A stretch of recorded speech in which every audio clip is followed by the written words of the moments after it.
Hi, this is Margaret Byrd, and welcome to Color Quest, and welcome to Color Farm in Woodinville, Washington. Max and Amy were kind enough to invite me out to their plot of land here in Woodinville so that I could bring some fresh leaf indigo into the dye studio and start experimenting with it. There are many ways to use fresh leaf indigo, and it's very unique and different than many of the other dye plants that I've looked at here on Color Quest. And fresh indigo is extra special because you truly have to use it right away if you're going to enjoy the blues and greens that it provides in the dye pots. So Amy and Max harvested some indigo. I'm going to head home and get it into the fridge so that I can have several days of exploration with this wonderful dye plant.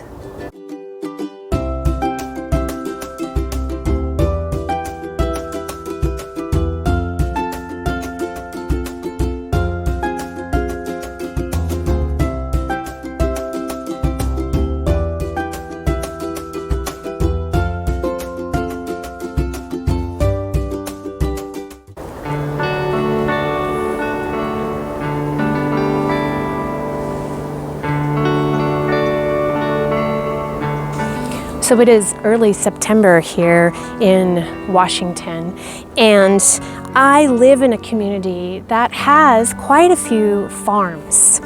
Now, unbeknownst to me, just within 10 minutes, I have had the great fortune of meeting Max and Amy of the Color Farm. They are growing dye plants and have chosen some of the beauties in the natural color world. One thing about the natural color community is the more time you spend, the more amazing people that you meet. Other folks who are incredibly enthusiastic and interested in natural color. The Color Farm is one of those places, and believe it or not, it's just minutes from my home. So the more time I spend asking and being curious about the world of natural color, the more incredible people that I'm meeting who also share a passion for natural color. Now I'm standing in front of just one of their dye flowers that they are growing. This is their first year. And they are growing cosmos, as you can see behind me, as well as marigold, coreopsis, scabiosa, which is known as the pincushion, as well as indigo. And I reached out to them, and they were lovely enough to invite me out here so that I could take some of their harvested indigo and start a series of videos looking at the mystical wonder of indigo. So what we're doing is we're harvesting about 4 inches from the ground, and we're leaving some leaves, and the indigo actually regrows really well. Okay, so we're gonna stop and weigh this. Okay. And see what you have so far. Awesome, thank you.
indigo smell.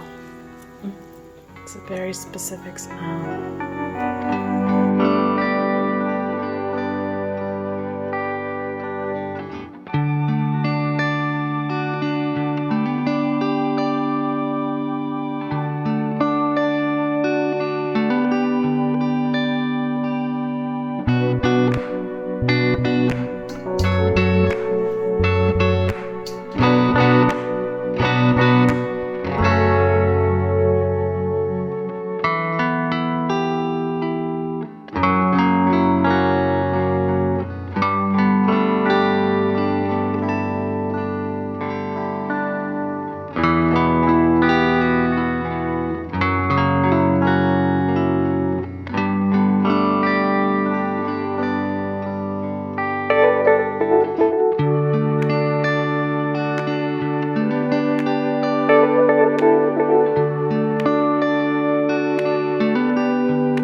I am hooked.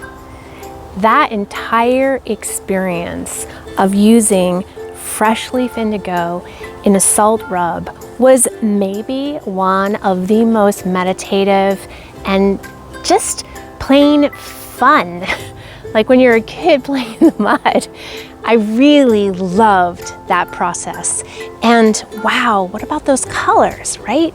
I mean, I got a beautiful range of blues and blue-greens, which is to be expected from fresh leaf indigo, but I got some pretty rich blues out of that. And not only with my protein fibers, but also with cellulose fibers.